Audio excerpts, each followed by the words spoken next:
Okay, ich bin jetzt, I think I'm online now. Wow, is it loud?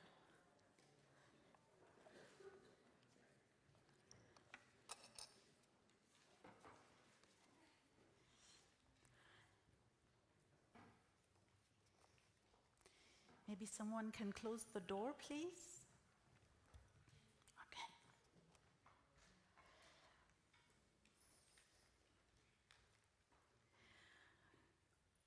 Guten Abend, good evening, namaste, dear guests and friends. It's really so nice to see you all. After online looking and working, it's really nice to have some people and see them in real. Welcome to the CreativeDays Symposium on the Future of Cities' Exceptional Times, which is taking place due to the pandemic in October this year. You see, usually the Creative Days take place in July during the Indian summer, but this time I noticed it is in the Indian summer season, so we're in the right season, but next year hopefully it will be again in July. The CreativeDays Stuttgart is an international platform which was founded by me and my partner Martin Bargiel. At the moment he's standing upstairs and coordinating with our poonamdesigners studio with partners and supporters in Stuttgart. Always also a support for us, our son Ravi. Where are you? Where's Ravi? Our interdisciplinary studio has shifted its work from textile. I think I have to take this one. Is that right? Can I switch? Okay, this was actually the first slide.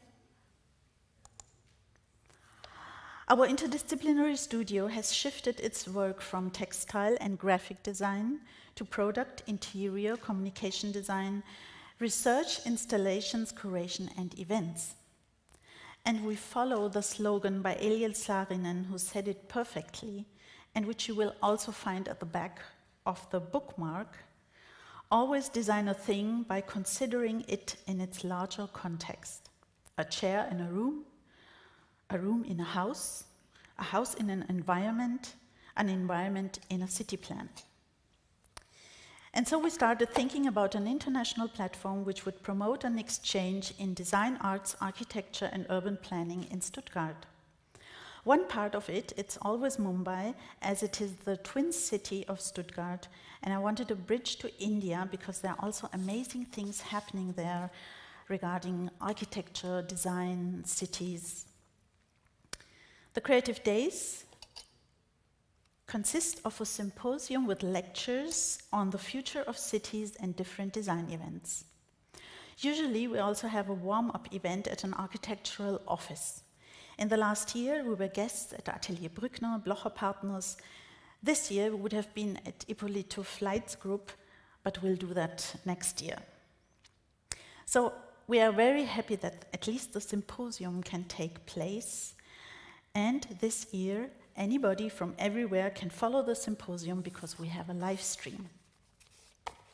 And of course, this live stream and this platform is possible because of partners and supporters which are sponsoring the Creative Days, like the Ministry for Housing, Labor and Social Issues, the City of Stuttgart, the IBA 27, and the Institute for Foreign Relations. We would also like to thank Hospitalhof for supporting this event and the publishers of our edition by Petra Kidaj, who always provides great books as presents for our speakers. Please give them a big hand.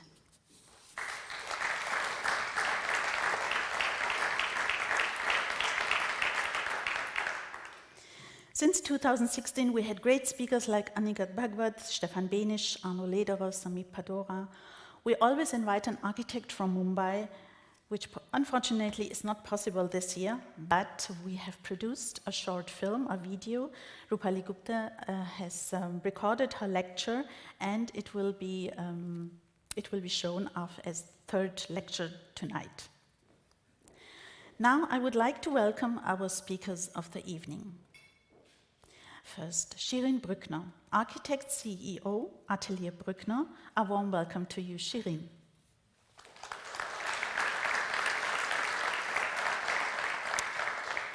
Stefan Brown, Architect, Researcher, Director at Fraunhofer Institute. A warm welcome to you.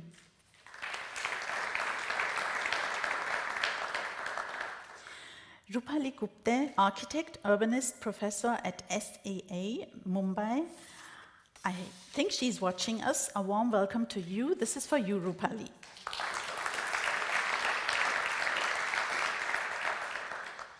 Mr. Günther Schmidt, Head of the Department Foreign Trade at the Ministry of Economics. A warm welcome to you.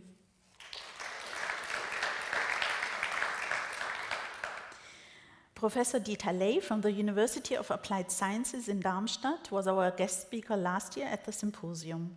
I taught with her last semester in urban planning, and she will be explaining the students' results for slum renewal in India. A warm welcome to you.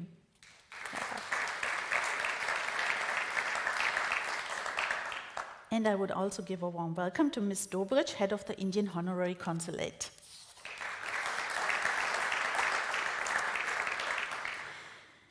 At the entrance, you have received a bookmark, which we have produced now for the second time.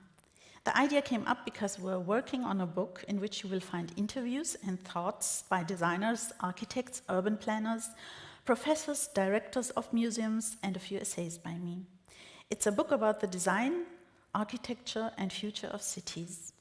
And as everyone knows, books take more time than you think, so we are working on it, and it will hopefully be published next year by AV edition, so stay tuned for the book.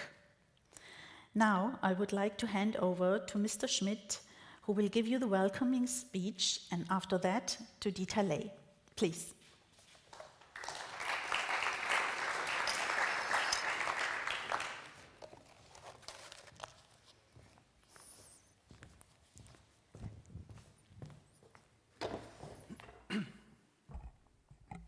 Dear Ms. Chowdhury, thank you so much for invitation. Dear Professor Ley, Ms. Brückner, dear Mr. Braun, ladies and gentlemen, really it's good to see you all here in Stuttgart. Healthy and safe, I hope. And a warm welcome to everybody who sits in front of the screens in India. We, my colleague Selina Kiefel and I, are very happy that we can be your guests tonight, and I want to thank you for inviting us to the 5th edition of Creative Days. We, as the Ministry of Economic Affairs, Labor and Housing, State of Baden-Württemberg, have a keen interest in the intelligent development of living spaces and cities. Special attention is being paid to events such as the Creative Days. At this event, not only innovative ideas are being generated, but also key players get the opportunity to exchange ideas and make international contacts.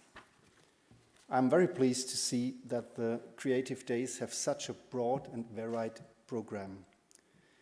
We greatly value our relations with India. That is why we are pleased to support the Creative Days this year again. Intercultural exchange and the clash of different perspectives enrich every discourse, especially the discourses dealing with networked challenges, are beneficial for the regional application of globally developed solutions. Whether in Delhi or in Stuttgart, urbanization brings challenges. In urban areas, people want a well-developed infrastructure and a sustainable cityscape. The aging society or the transformation of the working world are revealing the big need for action. Many large cities are currently reaching their limits.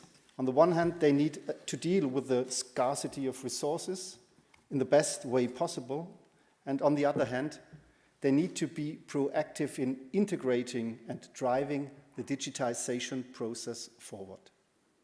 Especially at these current times, with everyone being affected by COVID-19 pandemic, the weaknesses of neglected infrastructures are revealed. We still miss smart concepts which make networking of the modern society more efficient and sustainable. Services have to be linked more intelligently. Resources need to be distributed more strategically. And information has to be more transparent and easier to access. For a modern infrastructure, it is important to have an effective interaction of innovative ideas, smart implementation, and the reduction of bureaucratic hurdles. And this requires practical and sustainable projects. The cities of tomorrow depend on the creativity of today. So you all know future means change. Sustainability in a broad meaning, combining economic, ecological, and societal aspects, dynamic mobility, transparent communication, and an expanded inclusion of society are the pillars of a successful transformation. Digitization, and maybe also a sustainable digitization, plays a key role in this process. The targeted design and management of digitization enables us to open up a broad field of action.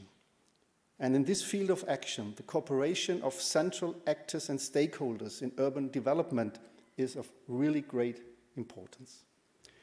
Sustainable and future-oriented development can only be guaranteed if all stakeholders are involved. Baden-Württemberg here, I think, is on the right track, because 6 of the top 20 cities in the Smart City Index 2020 are located in our state. This good ranking of Baden-Württemberg cities is a result of targeted funding. As an innovation hub, Stuttgart itself plays a key role in the development of transformative projects. When it comes to a nationwide comparison, with the highest research and development expenditures, Baden-Württemberg's economy lies far ahead. So, in a nutshell, it is not very surprising that many innovative solutions being used worldwide have their origin in our state, or what we call sometimes in our Ländle. Companies from Baden-Württemberg are world-class in many areas. Therefore, they provide important impulses for the transformation from analog to digitally networked cities. However, the realization and implementation of a digital transformation are preceded by an essential step. It's the creative process, the bundling of ideas and networking, which play a very important role. And where is a better place to generate this firework of creativity than in an international symposium? In this respect, dear Mrs. Chowdhury, I'm looking forward to many exciting contributions, fruitful discussions, always safeguarded by such beautiful masks, and an interesting exchange within the framework of this symposium. Thank you so much for your attendance.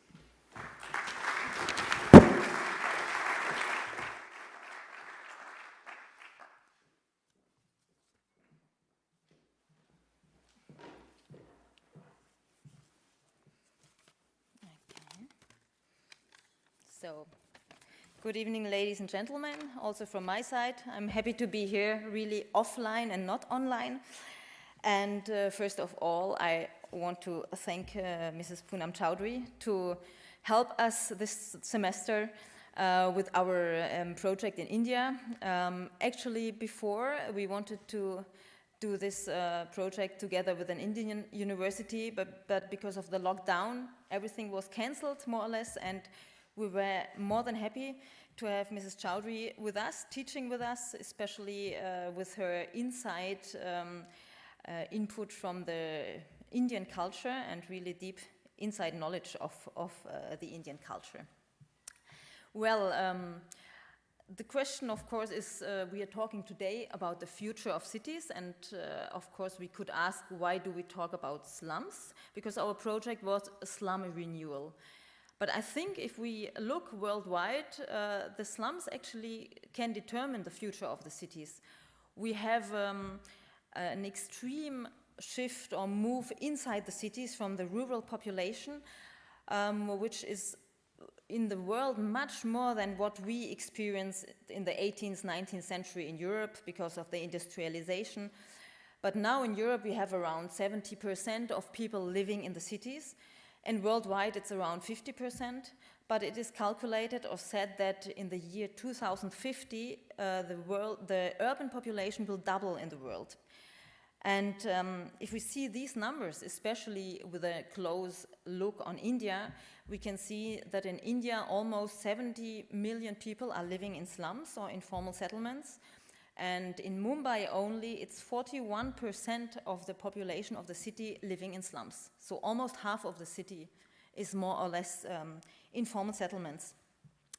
But what we saw when we worked on the project with our students, we saw that the slums are not always this horrible picture that we have in our head of poverty, no infrastructure, or criminality and crime. No, it's actually, we saw that there is a lot of potential, that, for example, almost 60–70% of the slum dwellers own a mobile phone, they own a television, and they have internet, they are quite well connected to the world. And there is a big degree of self-organization, a quite creative way how to organize the settlement, how to organize basic supplies, water, infrastructure, and so on. And what is also actually interesting is that mostly the second generation of the people that enter the slums, the second generation, like their children, are mostly already integrated into the city. So the children are already owning maybe an apartment in the city or move in the, let's say, real city. So we can say that the slum is a kind of stepstone towards the city, or also it's also called arrival city, to arrive in the city and maybe the next generation can step into the real city. So I think how we deal with slums and how the government deals with these settlements can actually determine the future of cities. And so it's either neglecting them and leaving them into crime and poverty, or maybe taking the potentials and making something out of it and using the creativity that is within these areas. And this actually is what our students did. I can maybe come here also. They try to use the potentials of the slum and not so working with the slum instead of demolishing all and rebuilding it. And I think some of their ideas that are very compacted now on only one page, but the students will be there later at the exhibition behind and can answer your questions or explain their projects in detail, because there are some ideas that might even give an input maybe to our discussions that we have in Germany or in Europe. Our discussions about affordable housing, about maybe living smaller, or about density. And just to give some ideas or some ideas of the project, for example, one project was dealing with public space and green spaces in the dense area of a slum and created a kind of three-dimensional green space, so green bridges on top of the houses over the roofs. Another project suggested a kind of do-it-yourself system, like a basic infrastructure that is provided, water, electricity, and within this basic system people can build their own house inside. Another project developed hanging houses, broadened the streets so that emergency cars can go inside and the houses are hanging over the street. Or others also developed small-scale implementations like community centers that were self-sufficient, that can collect rainwater or can produce gas out of the sewage system, and people can go there and get their gas bottles for the cooking, for example. So a lot of small ideas, or also maybe big ideas that could one or the other maybe also give an input to our German discussions. And now I would just want to maybe give the word to the students and just ask each of them in one or two sentences what was your main impression or what was your main issue by working in an Indian slum.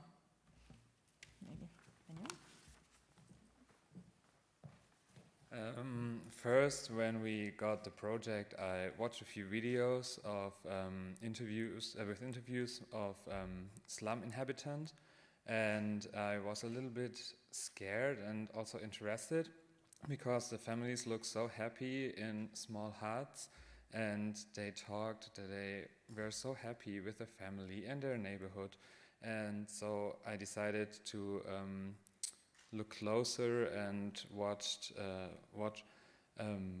because of they have no water and not that much hospitals and something like that, and a lot of trash. So I decided to improve that with a neighborhood community. Yes.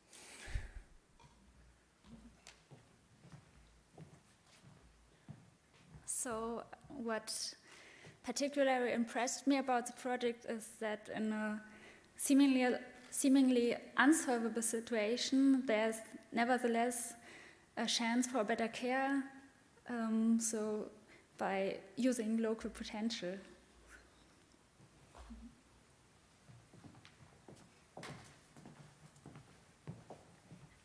It was interesting to design in India because the most time we only have projects in Germany, so we learn a lot about the culture. The most shocking was that in Germany we take water for granted, and in slums the people have any water or only less water.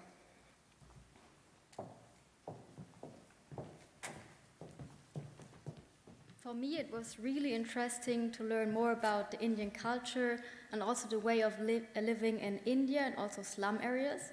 But it was quite difficult to apply these new information to the project, as it was really different to the ones I did so far. So, thank you all, and if you want more information or more details about the projects, the students will be there after and can discuss with all of you.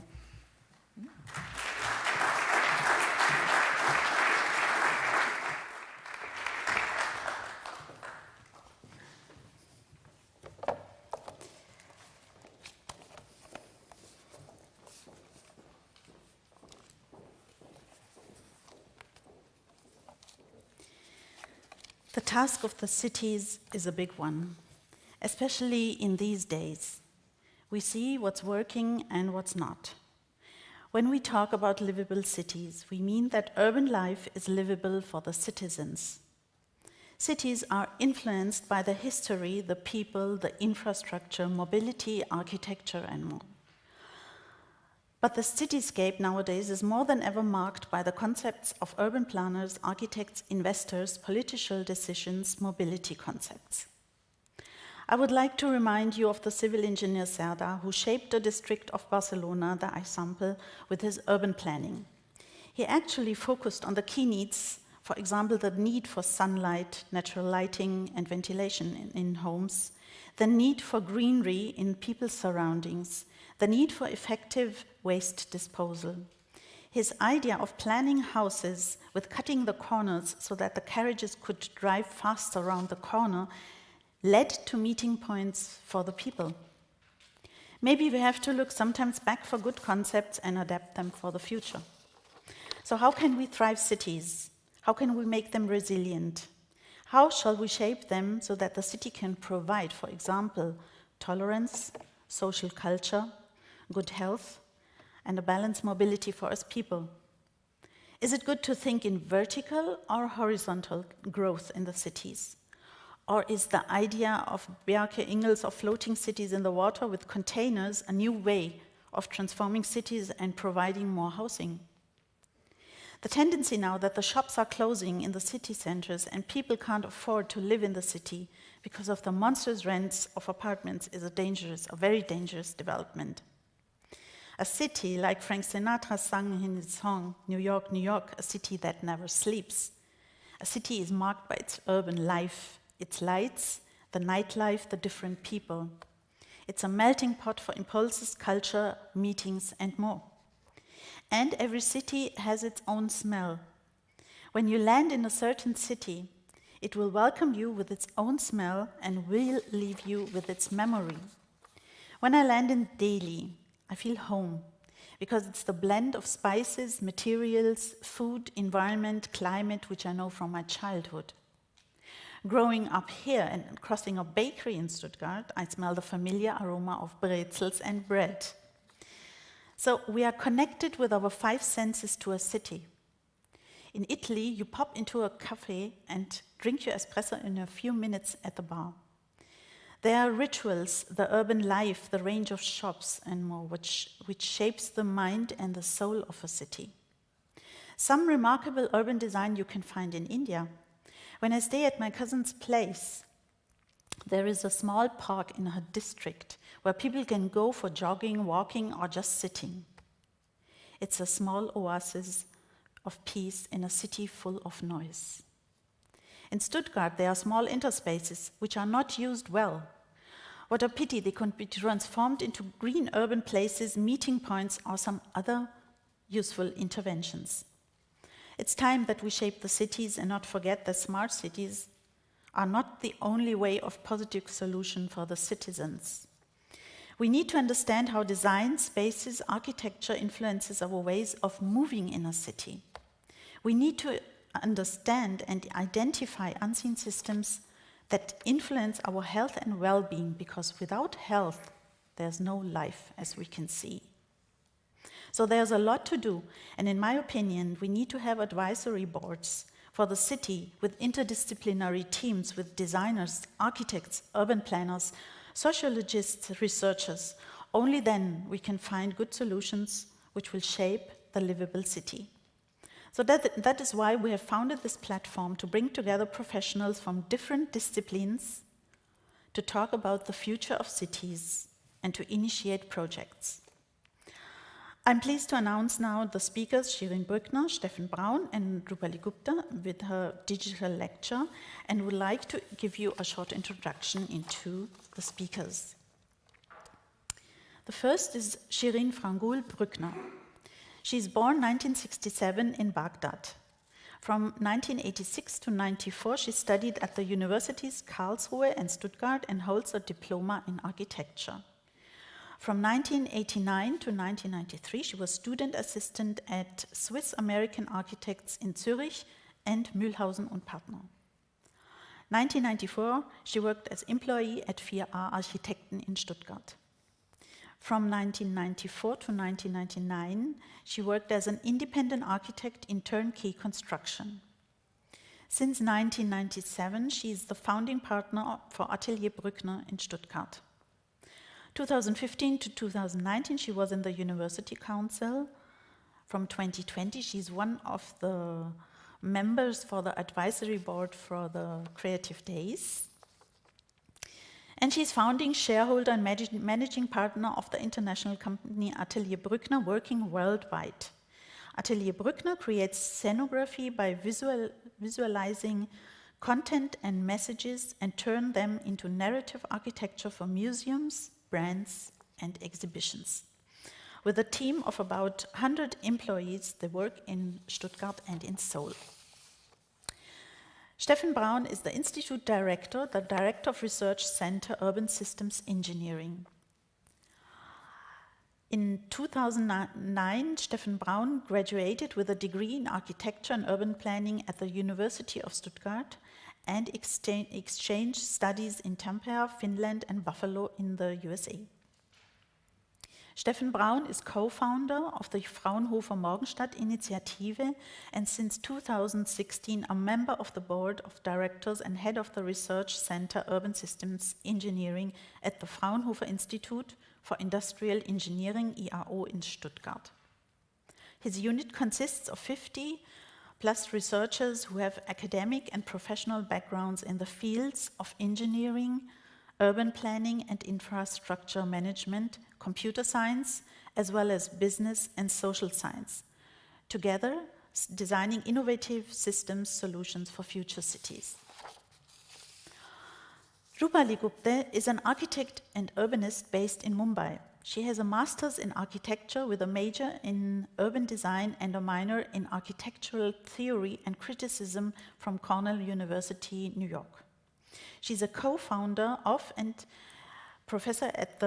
She's a co-founder of bardstudio and professor at the School of Environment and Architecture, a partner at bardstudio and a found member of the collective research initiatives Trust, which have been involved in urban research on the city of Mumbai. Her work often crosses disciplinary boundaries and takes different forms: writings, drawings, mixed media works, storytelling, teaching, conversations, walks, and spatial interventions.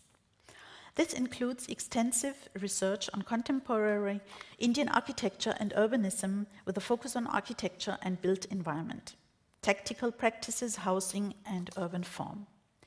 Her works have been shown internationally in several galleries and biennales across the world. She has a wide range of publications and has worked, delivered lectures, and has been on juries around the world. So now I would like to ask Shirin to come to the stage.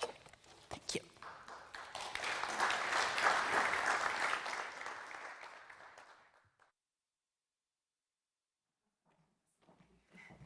Okay, thank you very much for this introduction. Yeah. With this mask, we need some more water. So, the future of cities, exceptional times. As talking about this topic as exhibition designer seems somehow to be strange. It's a completely different scale in the work.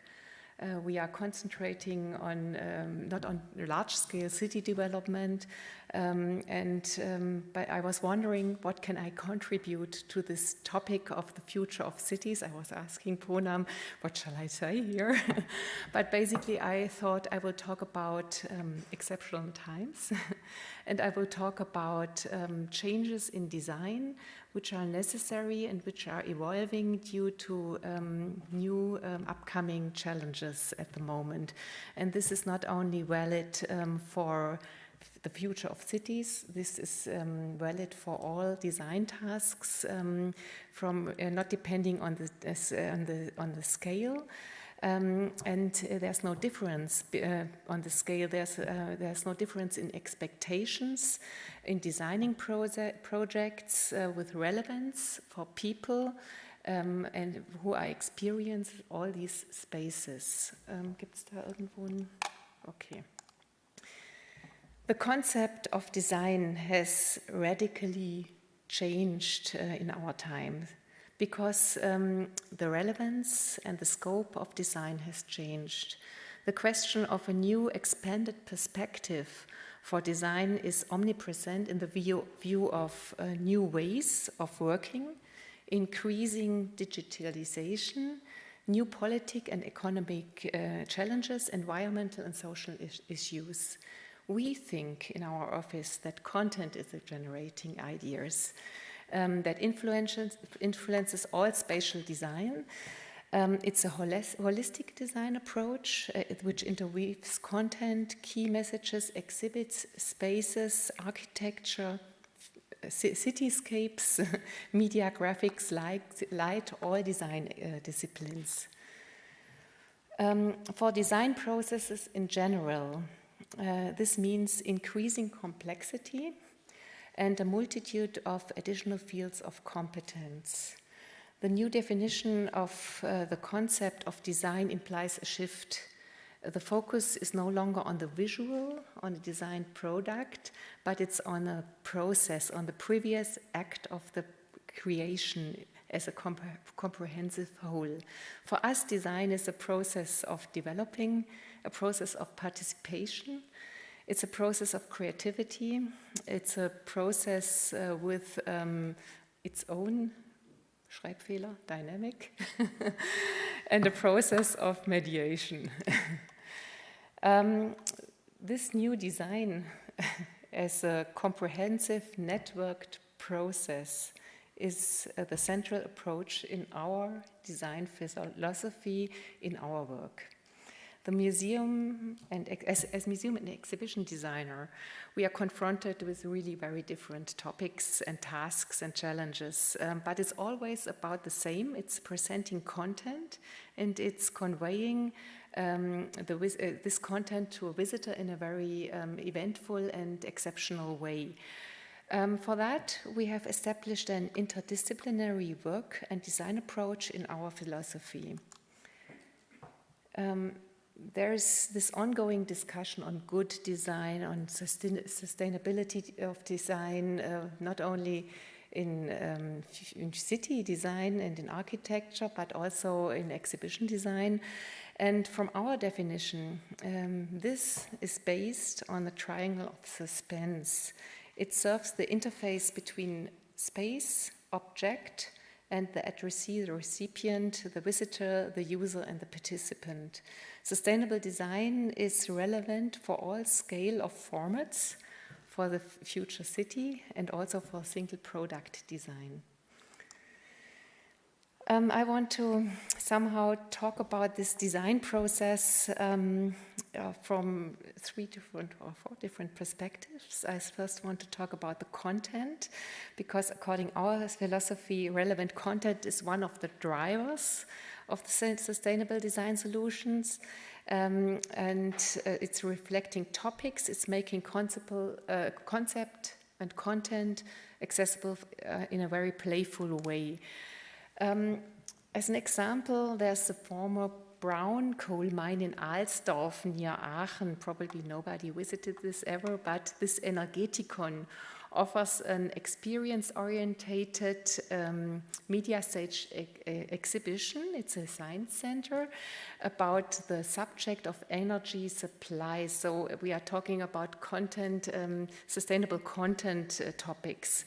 The experience combines a visit of the authentic locations, which you can see here in the historic mining galleries, where visitors can experience fossil resources, offering an overlay with this authentic location with a new level of content and information. And an exhibition area which is telling a story from the sun to the sun, as a red thread from the fossil to the regenerative age of energy transition. The visitor experience interactively hands-on exhibits what energy production means and what the current solution in the field of renewable energies are. Relevant content and topics and a narration by participative experience offer a sustainable experience in this project. In this really unique architecture in Saudi Arabia, the King Abdulaziz Center in Tahara, which the architecture is created by Snohetta Architects in Oslo, we had the chance to realize the exhibition Arabian Journeys, a journey to the spectacular landscapes, regions of Saudi Arabia, the mountains, the cities, the desert, and the sea. And it's making the beauty and the distinctiveness of the great areas accessible for the visitors. The content is transformed as design approach within the galleries, and an endless panoramic landscape is forming the overall spatial structure. This landscape panorama is implemented in a surrounding panoramic projection. Visitors can experience an impressive landscape environment, for example, a day and night cycle in a desert on the top that shows how the desert comes to life at night, during the night, or a helicopter flight on the bottom right in the Saudi mountains. All these are areas which are not really accessible for normal people and can be experienced on a different way. Making content accessible is in a touching and exciting way leads for us to sustainable experience for people. In the center of the National Park House of the Mountains, the intention is to create emotional access to the unique habitat in Berchtesgaden, with the so-called longest vertical line in Europe from the bottom of the Königssee to the top of the Watzmann. The entire exhibition is subject to the concept of the rhythm of the seasons, changing the entire lighting and the soundscape in a 20 minutes loop. We support the experience throughout media implementation as you can see here, the projected trees make the change in nature throughout the seasons tangible. Can we make the sound a little bit louder here? A team of sound designers went out into nature for a cycle of 1 year to record and capture the sound of nature, animals, and weather. So within this exhibition, we developed an overall soundscape that consists only of natural sound sources. The natural sound is presented in large-scale natural films, in media installations, smaller projections.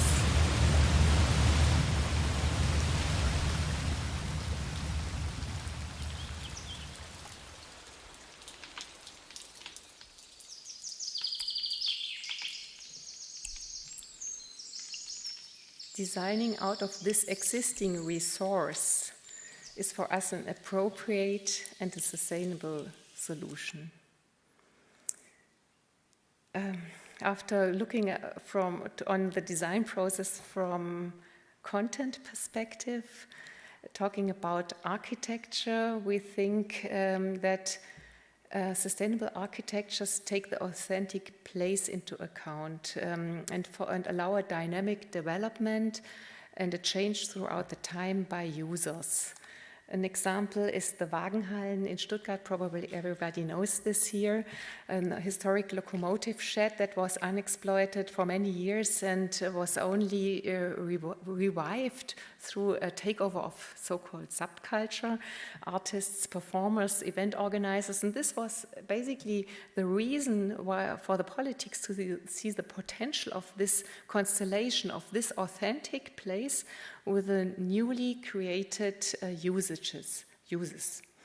The renovation and energetic upgrading was developed in an integrative process with all users and the city as a client. It was important not to make the renovation not visible. The atmosphere and authenticity of the existing building should be preserved, and the new should be carefully added to the old structure. On the top right, it shows an exposure of the gable facade, but traces of previous time layers remain visible. As the same on the bottom left, there's addition of the historical masonry, clearly differentiating the old and the new structures. This overlay in time layers on a facade make the building to an exhibit itself. It enables to experience all the stories of this building throughout the times, and also enables the further dynamic change through the users now and in future. This makes architecture sustainable for future. Another example is the trading floor for the Deutsche Börse in Frankfurt, really an old project. In 2008 we realized that. It's in the historical architecture from 1879, which you can see on the left-hand side, and then on the right-hand side, the trading floor in the 50s and 60s. And the status when we started designing on the 70s were the central Brückner barriers and the dominant revolving mechanical display board. All these are spatial important elements, and this space was transferred to a new branded appropriate design, but keeping the learned image. A design that also takes into account the new health and safety guidelines and the functionality and guarantees the functionality which is required for flexibility on physical workspaces due to the ongoing digitization. It's an authentic place that changes through time without losing its identity. When content and authentic location overlap, as in this example, the Textile Museum in Augsburg, this is of course an ideal starting point for conveying sustainable experiences, where here historic weaving machines are shown in operation at the original production site. And former employees of the yarn spinning mill in Augsburg are responsible for the technical operation of these machines and are, of course, also contact person for the visitors, and thus forms a connection between the location, the people, and the storytelling, which is for us a unique moment and a unique possibility to somehow create memorable experiences. The centerpiece of the museum is a sample book collection of patterns with more than 2 million samples that are made interactively accessible to visitors. The central highlight installation was created. Large-scale figurines are digitally projected with various patterns. Here the authentic place is reinforced with new content and offers a sustainable experience. After talking about content and talking about architecture or space or whatever, I want to talk about the experience, because I think this is the most important thing if we talk about the future of design, the future of developing spaces. We always have to think about people and their experiences and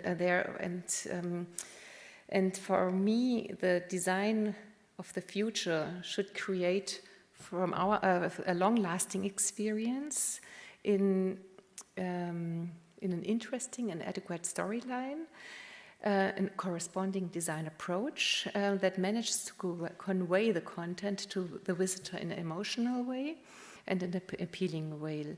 Experiences are sustainable when they are participatory.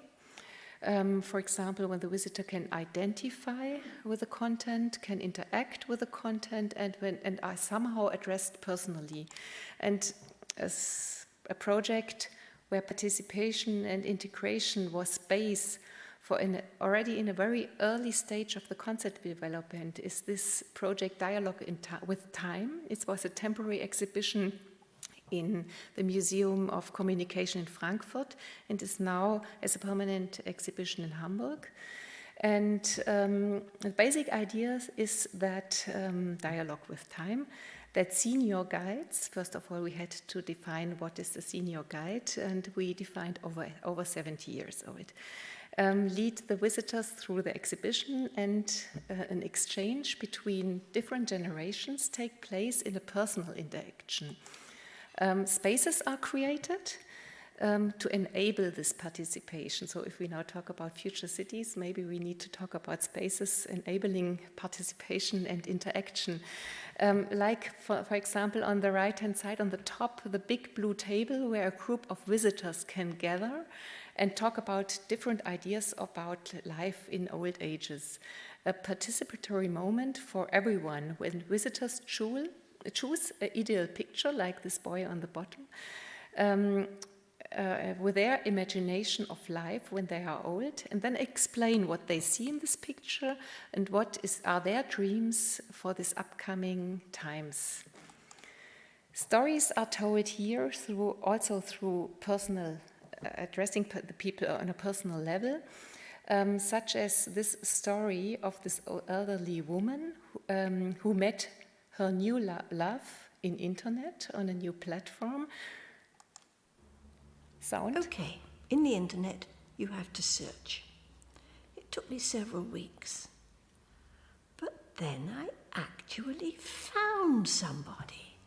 We liked each other straight away, already after exchanging the first emails. And after 3 months, he suggested we should meet. My God, was I excited. I hadn't felt so alive for years. I had a date. Yeah, I think everybody is somehow touched. Narration, about why making people emotional, touching them emotional in an emotional way. And I think also for the future of cities, it's not only for this one content, it's everything just in a different scale, on a different level, the same intention and the same approach. Our current highlight project is the Hyundai Motor Studio in Goyang. And the first attempt was to show the production process of a car in a visitor center on the left-hand side, and somehow to simulate this production in these cylindrical showcases. On the right-hand side, you can see the transformation of technology into a spatial, impressive environment. We made tangible, for example, here the airbag room, which is composed of mechanical and kinetical space installations. And the visitor can interact with these installations, can touch the airbags, and understand physically about the incredible performance of these products. Transformation of technologies into storytelling. The highlight in this is this kinetic sculpture. It consists of 400 rods that are connected to small motors, and the movement of these in the room create different flexible scenarios that are somehow related to the surrounding monitor stripe. This is a really emotional highlight that in itself offers the opportunity of narration. With this space, we already did 3 updates with different contents and different program and designs behind. So it's a flexible space and enabling different, showing different contents and different approaches.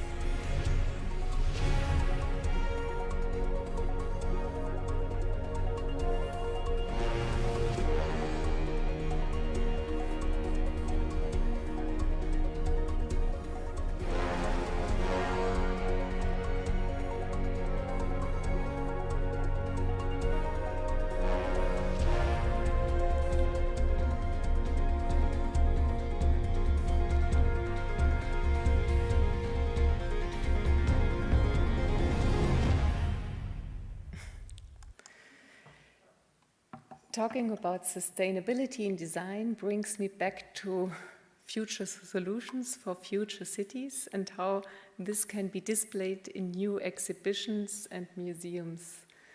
The city of Shenzhen, it's a metropolis of over 12 million inhabitants in southern China, offers a new attraction which just was opened, I think, 1 month ago. Did not have the possibility to visit it so far. The Mokape Museum of Contemporary Art and Planning exhibition. The building is designed by Coop Himmelblau architects from Vienna, and it consists of 2 structurally separate parts of contemporary art and urban planning.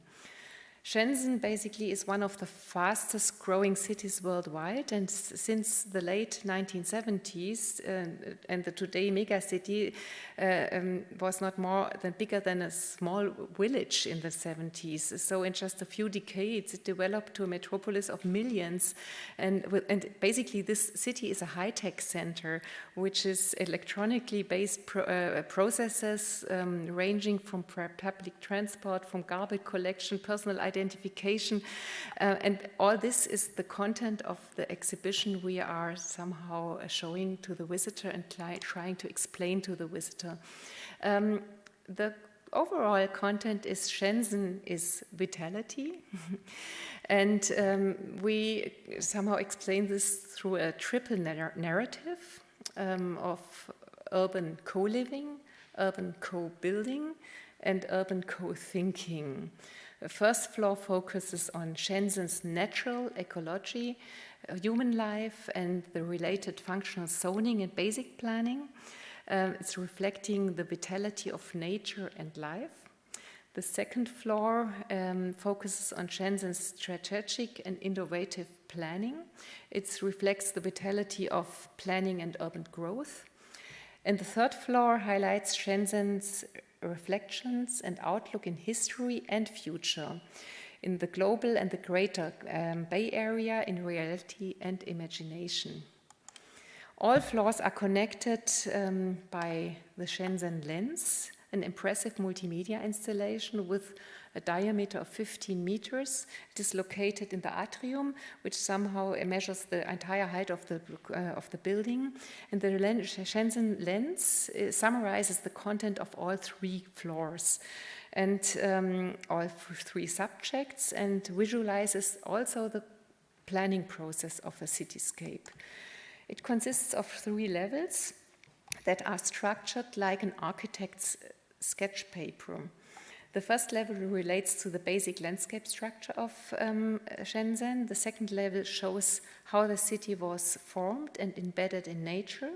The third level is dedicated to the Shenzhen future city, and visitors can share in a participative act their ideas of the city, for the city of Shenzhen. Furthermore, they can follow and see the change of the city in real time and digital displays on the third level. Yeah, this large-scale installation has of course a digital overlay, making content accessible for individuals. Content which can easily be upgraded with this rapid development in the cityscape, showing all layers of the city through time, as well as future projects in infrastructure building and city development. With this additional layer of visitor and participation, the Shenzhen lens is a vivid sculpture representing the city in the past, the city now, and in the future. After all that, talking about processes which lead to, I also want to talk about the process which leads to successful future projects. With this change of the term of understanding of design from a result to a process, interdisciplinary work gets a different place of value and enables the creation of sustainable architectures with relevance and for people. We have a strong network of partners in all fields of architecture, design, media, art, production, and content, and science, not only in Germany, all over the world. And with our 120 permanent employees with different interdisciplinary and diverse cultural backgrounds, we cover a wide variety of design disciplines and technical disciplines. Also areas like theater studies, Scientologists, culture scientists, historians. We try to understand the processes in other cultures, how to deal with hierarchies, the religion backgrounds, the political systems, and the environment. We try to achieve the best results for the project. We communicate on all challenges, Skype meetings, telephone conference, but we still value personal cooperation and workshops. We identify with content. We build personal relationships with our customers and our partners. We work in all formats. Every possibility to communicate that is used to convey our ideas is appropriate and welcome. We dive into the experience that other cultures offer us. We are surprised by the same views from hotel rooms in Doha, London, Dubai that are not always really inspiring. Even if designs shouldn't be a democratic process like on the top, we do everything what is necessary to convince the client. Sometimes we are not only designers, but we also promote our projects in front of the camera. We check our results in the self-test, of course. We are happy about awards and prizes that we receive. And we enjoy the results of a successful collaboration for spectacular openings of this project. And we cultivate common experience in our unique team. Without teamwork, nothing new can be developed. Without this team, none of this would be possible. Thank you to my team. I'm looking forward to many unique future projects. It's not a typical office, it's for As the name says, an atelier. Colorful walls. Everyone can put his ideas on it. Multifaceted. Bubblized. Many disciplines come together. Graphic designers, we have product designers, interior design, lighting designers, media designers, content managers, client and all the other experts. And that's really interesting to work with all the people together. That's really essential when you want to have very good design. Different people from all over the world come together here. You have a better chance by saying good morning than saying guten Morgen. Everybody brings their own culture and mentality. I love it. Each day is so different. Be part of many different experiences. I think that's what makes our work always fresh. From the beginning, from the first sketch. The crazy competition team. You have to think very quickly. To make content into concepts. We tell stories in space. When the directors are calling, you know, we got the job. Into something that can be built. And then you show it to the client, all the variations. Phone and Skype. To overcome all the obstacles. Challenge. Get all these things ready on time. It's also about touching people. How visitors end up smiling, that's my favorite part. To see that all the work was worth it. I feel that this is my place. Brings together all my passion. Okay, thank you very much.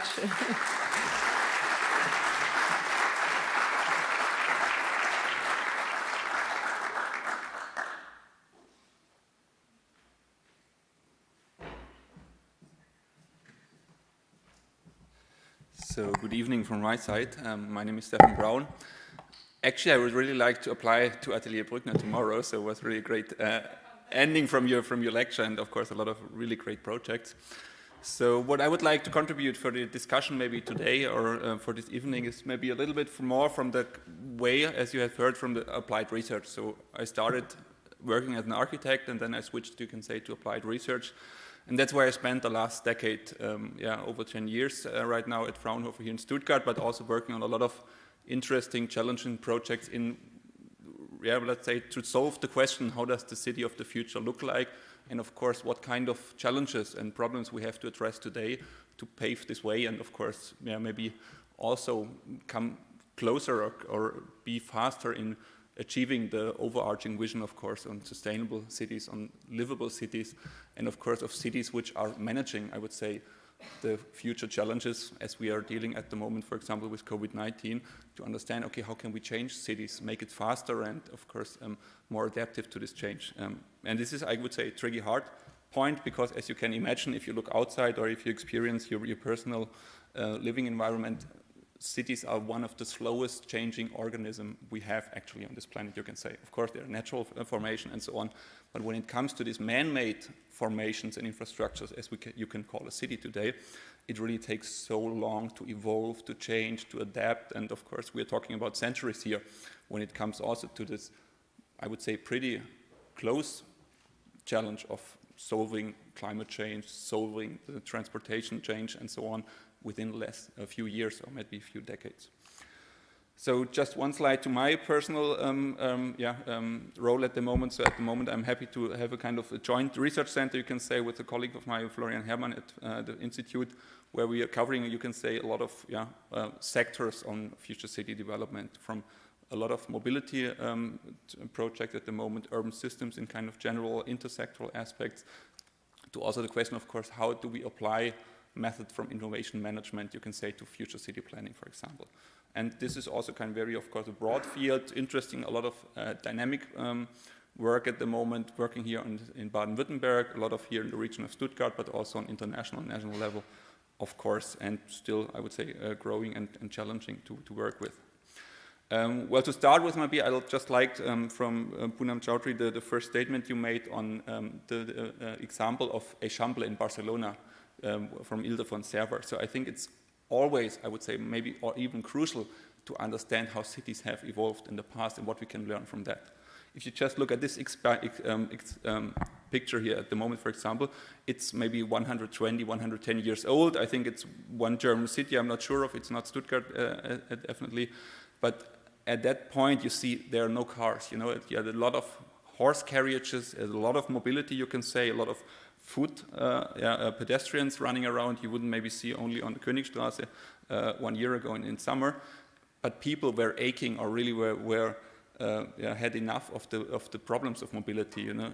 And you can see in the quote here, in the early 20th century here, automobiles, when it just evolved as a new innovation, were seen as a greener alternative to horse carriages, because from their point of view, they have seen horse carriages, so the main mean of transportation at that time, to cause air pollution, smelliness, noise, so the same problems we actually have 120 years later, and looking for the future innovation of mobility, for example, of that level.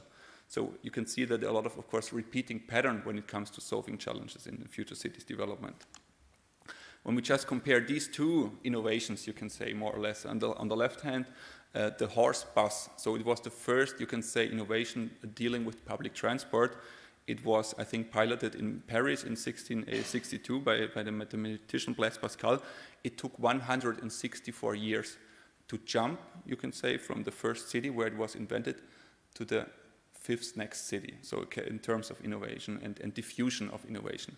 So this was a really long time when you have been an urban designer, urban planner, or a traffic planner. Okay, you could maybe just leave it to the next one from your generation afterwards to deal with that innovation. When we look at today's challenges, or maybe also opportunities, of course, we see just one example from many, the case of Uber. For Uber, the same process is from being piloted in San Francisco to jumping over to the fifth next city, but maybe not on a linear level, but on an exponential level. It took less than 2 years. So we're talking about a global platform providing on-demand mobility services all over. It's in the case of mobility, but if you compare it to Airbnb, for example, it's quite the same. And I think to understand what does it mean for us when we are planning the future city, when we are dealing with post-pandemic challenges in urban space, for example, I think it's crucial to understand that there is always this kind of exponential growth and, of course, an increasing speed of future innovations. So if you just take it down on a timeline, like as you can see here on a roadmap, you have this, I won't go too much into detail, but you have this horizontal green line, which is actually the current horizon of planning. When you're talking about a new urban development concept, you plan ahead for 10, maybe 15 years. And if you have seen it, if you just put a lot of these kind of past and historic innovations on this time scale, you see there's a kind of interesting increase, of course, in the end of the last century, for example, when it came to electrification. But you can also clearly point out that since this millennium, so around 2000, these urban innovations have increased so much that it is ahead of the kind of conventional planning understanding. And I think this is an important point to understand, and this is my opinion, maybe also interesting to get some feedback from you. We won't turn this wheel back. So we will always have, for every planning we do, for example, when we talk about new urban district, when we talk about the modernization of, I don't know, maybe a pedestrian zone and so on, we see that innovations, which of course have impact on our daily behavior, on kind of maybe future infrastructure services and so on, are always faster at the moment than the speed we are planning at the moment. When we compare this to, I don't know, maybe some of you are familiar with, I like it very much, the example from Cedric Price, how to understand city systems over time. So he compared it to different state of X, and it's of course interesting, makes you think, okay, what could be the fourth state of X here at the moment? But you can see, of course, the Middle Age, it was quite this dense city, you know, you had this kind of a historic center, may it be a church or the palace or whatever, you had the city wall and the very small settlement with for the citizens. In the industrial age, you can say like this. What is Spiegelei? I don't know, but you. Thank you. Yeah, of course. Yeah, you get the point. Of course. Yeah, you see that the cost kind of exploded. You know, you had new means of transportation. The city were growing. Of course, new means of production came up, and so the city totally changed its size and, of course, also kind of behavior. When it comes to modernism, you have this kind of scrambled egg, right? So actually, the conventional city form lost kind of the structure or the internal logic, and you have, for example, different functions like housing and living and industry on all of those places, and you could live in the center and work in the suburbs and vice versa. And of course, this changed a lot due to individual mobility. And I would say at the moment, and maybe COVID-19 will really be kind of a catalyst for that. Catalyst is really the key question. When we are trying to solve all the current challenges we have for up to the mid of this century, so it's actually just 30 years ahead, it's really should be the key question for us. How is this future vision look like? How does the future city with capable of these changes, can be feel, can be smelled maybe as well, can be experienced. And I think this is an important task. We haven't solved that at the moment. And of course, we should definitely, as a designer or a kind of a planner, understand what kind of vision can it be, how does it look like, what pictures can we create to shape this way for the future. Because in the end, it's a question of how we are dealing with this kind of future.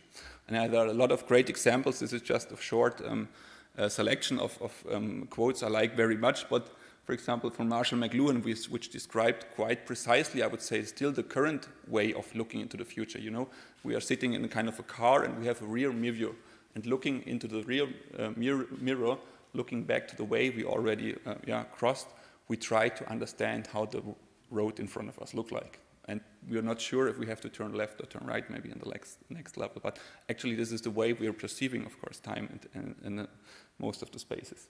You can also take, for example, the quote from Thomas Watson. He was the first chairman of IBM who said for his own product in 1943, I see a world market for 5 computers. And I don't know who if you are familiar with the current number of connected devices we have on this planet at the moment. I think we are coming close, or we hit the number of about 25 billion devices all over the planet. And so it's about 7 or 8 per person on this planet. And we can see, of course, how this kind of narrative has changed. And a quote I like really much, it doesn't come from urban development or a kind of a foresight research, it's from Mario Andretti, who has described precisely his way of thinking when it comes to racing. He said, if you have everything under control, you're not driving fast enough. Maybe this is also, or can help as a kind of narrative to understand how should we move into the future, how should we plan for the future, understanding that when we're trying to control this kind of development and change, we will not be able maybe to hit the goals, to reach the goals and fly out of the curve or whatever in the next space.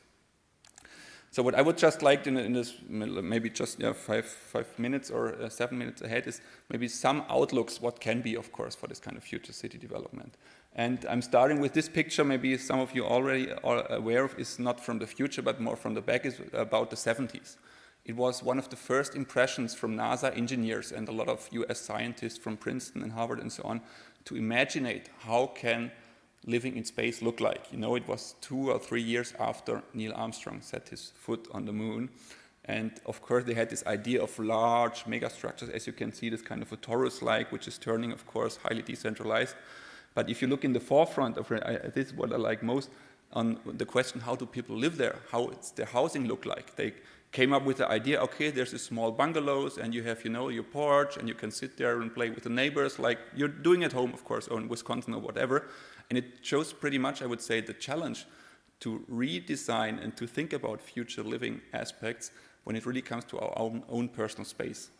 Even in space, you see, you know, that the ideas from this highly decorated scientist was actually pretty much the same you would have done there in the next suburb, for example.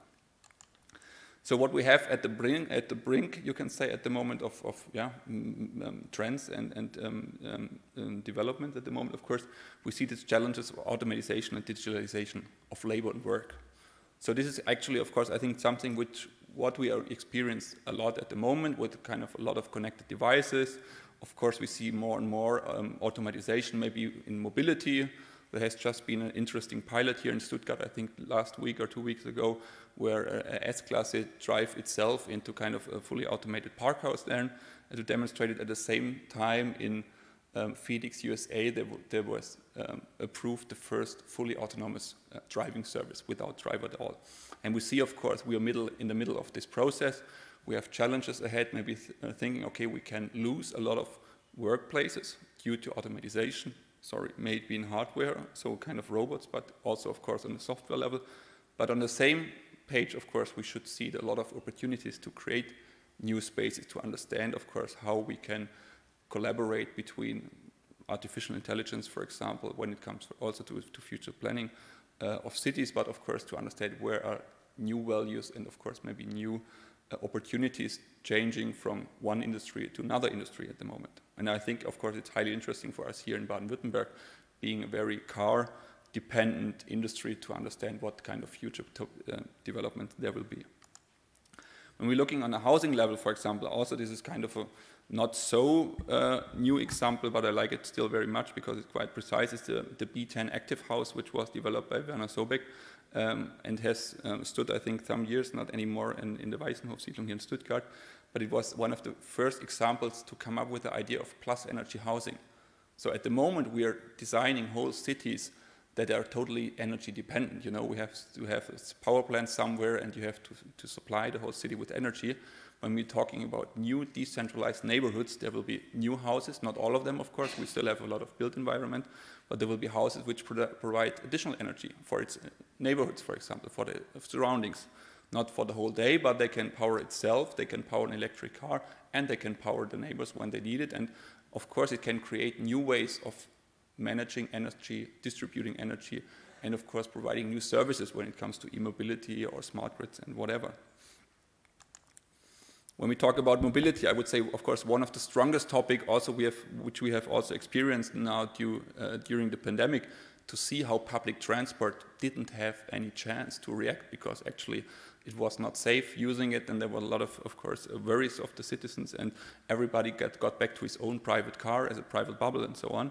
But of course we see it still, I would say, very strong tendency for mobility really changing, you can say, the physical space, the form, and of course the variety of services. And just also one of the first examples, Kutsu Plus, we still already have the same in Stuttgart, for example, with the SSB Flex, you know, on-demand service which can pick you up anytime, not anytime, but most of the time, at any place in a certain area, bring wherever you want.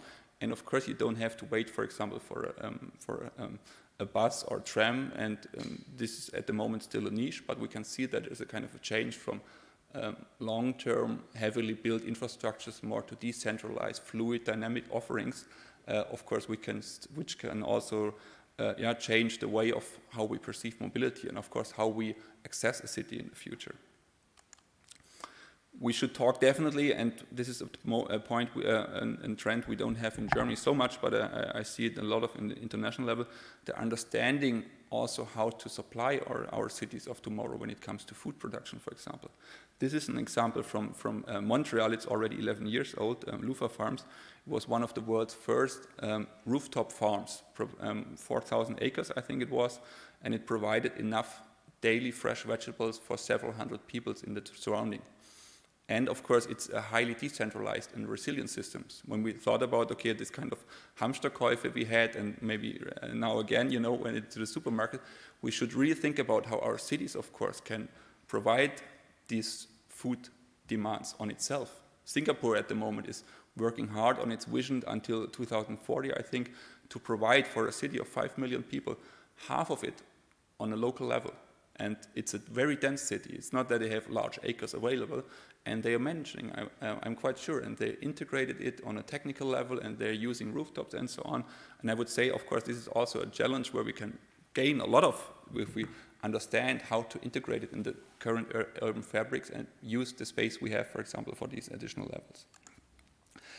This is one of the current projects we have been happy to contribute to over the last year. It's called Lockspace here in Stuttgart, but it's also maybe a small example how to understand how we can also manage and operate our delivery systems in the cities. Of course, we have this growing demand from Amazon and e-commerce and a lot of others, and we have to, of course, the challenge, how do we solve the traffic in the end when it comes to the last mile? And for example, what we are doing in Stuttgart with different partners, and of course with the city of Stuttgart, with the economic cooperation, is based on data, a concept of decentralized micro-hubs, where you can have a kind of delivery in the morning with e-trucks, for example, and then have only the last mile deliveries with e-bikes or maybe even kind of a Sackkarren and other small vehicles which don't contribute, of course, to carbon emissions. And it works at least the same or even better, and it's much more flexible when it comes to solving, of course, the demands of the clients and, of course, of the city itself at that point. There are a lot of smart city projects at the moment, so I think this is also kind of opportunity, of course, to understand not this whole smart city development as a kind of technology-driven and bad and heavy to manage approach on urban development. And at the moment we're having, I would say, 2 or 3 of these projects, understanding how new technologies like IoT, for example, so the Internet of Things can be used, for example, for improving resilience of a city, where it can improve, for example, the management of heat island effects, for example, or to create new opportunities for local retail and so on. So this is actually, I would say, kind of an ongoing piloting process to understand where the real potentials can be from this digital development, of course, for sustainable city development. One project which we are starting, which is calling the Future of Public Space. Actually, we designed it before the COVID pandemic at the moment, but we see, I would say, latest due to COVID-19, the huge potentials we have on public spaces at all. You know, when you look outside the city, when you look outside the window and see how much, of course, space is at the moment used for just standing cars or construction site and so on, I think there's a lot of gaining understanding how to design future spaces for totally new function. It can be, of course, kind of social spaces, for example, to understand how we can increase the attractivity, or let's say just the quality of places for social interaction. We can see, of course, new opportunities for point of sales or kind of micro retail, for example, new kind of intelligent energy infrastructure when it comes to e-mobility. So at the moment, I would say this is also kind of an opportunity where we definitely need more designers in this kind of development, because it can't be solved only technically. We have to define the interfaces, we have to understand what the future user demands will be, and of course how we can just unleash these potentials we have on public spaces, not only driven functionally, but really driven from a opportunity from what could be and how can we maximize this kind of use and potentials. What of course hits that trend, or of course I would say amplifies it at the moment, that we're seeing, of course, more and more understanding on the international level that city centers will just change, I would say, of course, kind of the core functions, maybe even. We have seen it in Stuttgart here already 2 years ago. We have seen it just last year, for example, in the city of Oslo, where they taking back 50 kilometers of road within the city centers and declaring a kind of ultra-low emission zone, which is only then available in some years for zero-emission cars, more or less. And I think that's, of course, a large opportunity as well to reuse this kind of spaces and come up with different functions as well. And a lot of other developments which are not on the slide at the moment. What we just ended, I think, was one of the longest projects I have been attending with the Living Lab, the Reallabor für Sustainable Mobility Cultures here in the city and region of Stuttgart. So it was a 3+3 years project looking on a transformative level on how can we integrate users, citizens, so you, me, actually, in designing new kind of mobility patterns, new kind of mobility behavior experience, more or less, working with a lot of different stakeholders, of course, with the city of Stuttgart, with private institutions, with the clinics and so on, to understand, okay, how can the city of Stuttgart build up new tools, new processes in terms of changing the narrative, changing the paradigm of mobility in the future. I'm just skipping that because we're running a little tight on the time.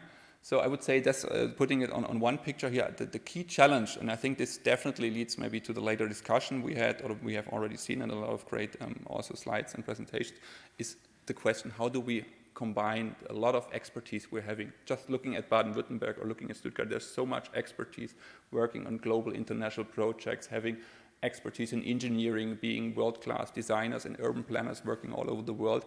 And I think we're not yet have understood how to combine these expertise, bringing it together from an engineering field, planning field, designer field, of course, also from the political side to bring in the right regulation, innovation regimes and so on, to jumpstart or to increase this changing of urban fabric and urban cities in the future, urban spaces in the future. So of course there's a lot of also knowledge in the field of research, and this is actually where we a lot of come in very often to bridge the gap from practical side to research side and design also kind of transformation processes on how to collaborate and bring different fields together.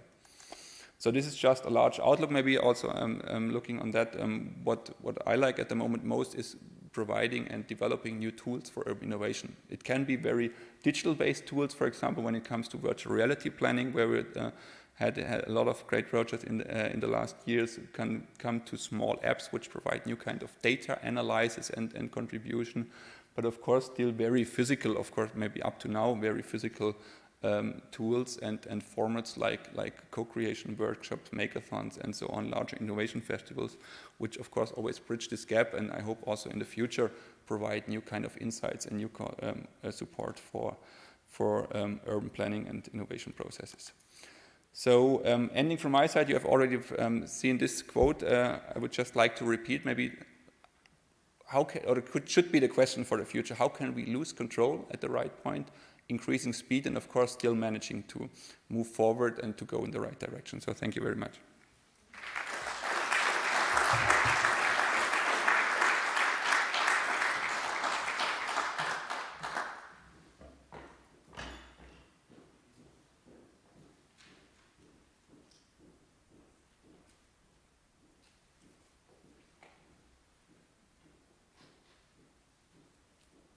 Hello everyone, I'm sorry I couldn't come to Stuttgart for this talk. I was really looking forward to it, but here I am sharing my work with you in this film, and I hope we can interact with each other in person in the future. I would like to share a bit of my work with you. Of course, I won't be able to go through all of it, but this is a small cross-section of it. The work is multidisciplinary and lies at the intersection of art, architecture, and urban studies. A lot of the work takes different forms: drawings, map making, installations, teaching, curation, spatial practice, as well as community engagement. Some of the work I do with my partner Prasad Shetty, some of it is also independently done. Also, I like to see the work not as projects, but as moments in a long durée practice of thinking and making. And I believe that that's something that most architects should be doing, and not treat the practice as a vocation alone. So this is a series of works. I've mapped a lot of the works, and what is interesting is that in each of the works, the architect's role shifts. So an architect could be a historian, could be a map maker, an archivist, a facilitator, could be a designer, a storyteller, an activist, and so the roles shift. And that's something that we've also seen ourselves sort of operate through. And you can see some of the work on our website, bardstudio.in. But what I'll do is I'll take you through a couple of the works here. I'll discuss the first work, which is called Transactional Objects. And this is the work that we did for the 56th Venice Biennale, where we were invited by the curator Okwi Enviser. And his provocation to us was called Of All the World's Futures. That was a provocation to all the artists to bring in their own propositions of the way one can actually think of the world's futures through. So I'm going to discuss three conceptual terms that we've been sort of working with in thinking about cities. And that's something that has a bearing on the way we looked at that work and many others. So the first conceptual term that we're interested in discussing is called transactional capacities. And if you look at this slide over here, this is a typical plan of Mumbai. And if you see that the plan is made up of lines and polygons. But if you look closer and you go into the city itself, that single line is really not that thin line, but it's a blur. It's a corroded line. It's a blurred line. So if you look at this, that's a building that you see at the back. There's a shop below. There are shops in front of those shops, which are only 1 foot deep. And then there's a whole range of hawkers in front of the shops. And then there's a whole series of homeless who also then take care of the shops in the night. And so a city typically that is seen on the plan which as a single line is really kind of these 5 layers, these blurred, corroded, and expanded layers through which one actually kind of looks at the city. And this is another example of a house which is, typically if you look at the plan, it's a small little tenement which is only, not more than 20 square meters wide. But what is interesting is that it has all these extensions. There are corridors in the front and the back, and then there are a series of bridges that actually extend it.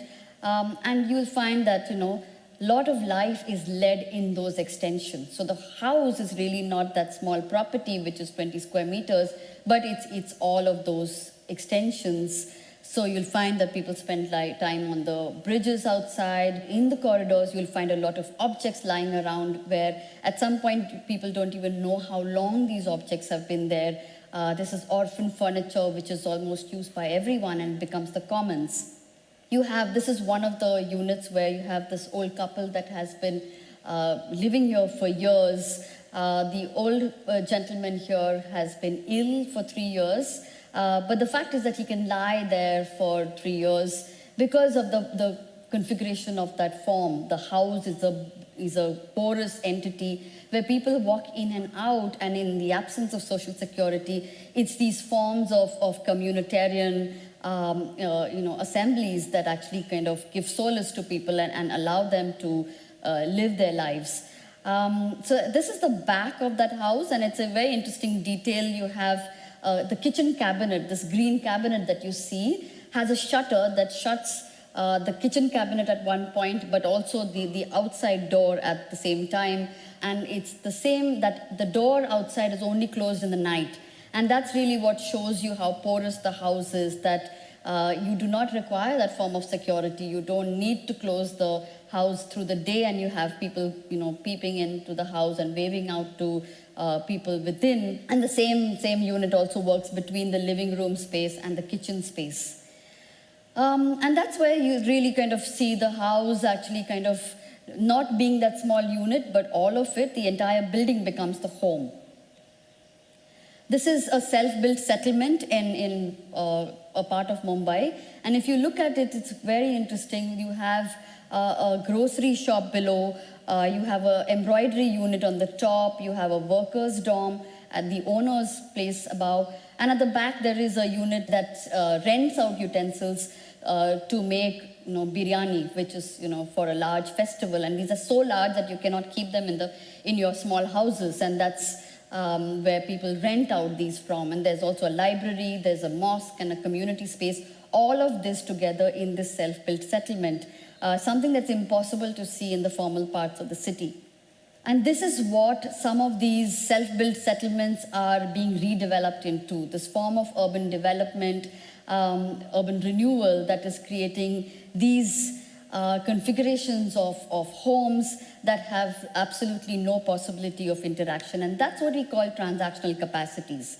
So if you see, this is a graph which shows you from the incremental settlements that we saw to the skyscraping apartments, which these are being redeveloped into, what you find is that the transactional capacities, which means densities, number of activities, number of networks, the forms of livelihood, cultural settings, security, and accommodation of diversity that is very, very high in the self-built settlement starts reducing towards the kind of consolidated form of the skyscraping apartment.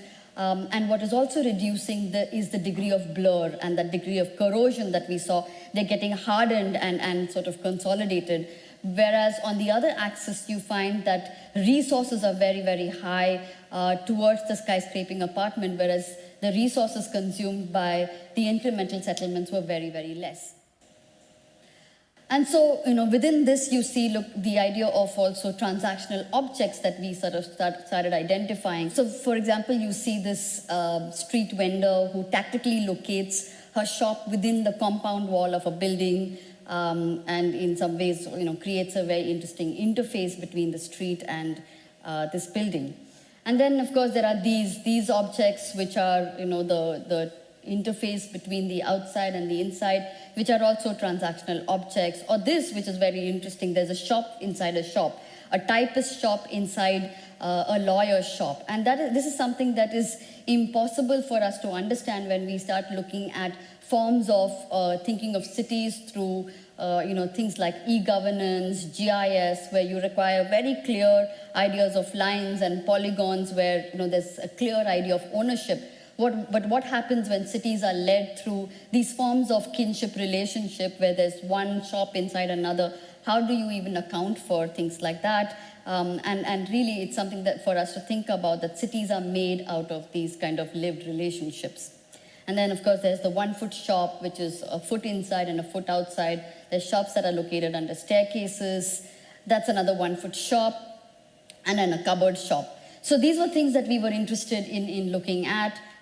So when Okwi invited us to the Venice Biennale to think of the world's futures through, we said that the future is not a modernist future, a tabula rasa future, which is out there, but it is the next step that the transactional objects would take in the city.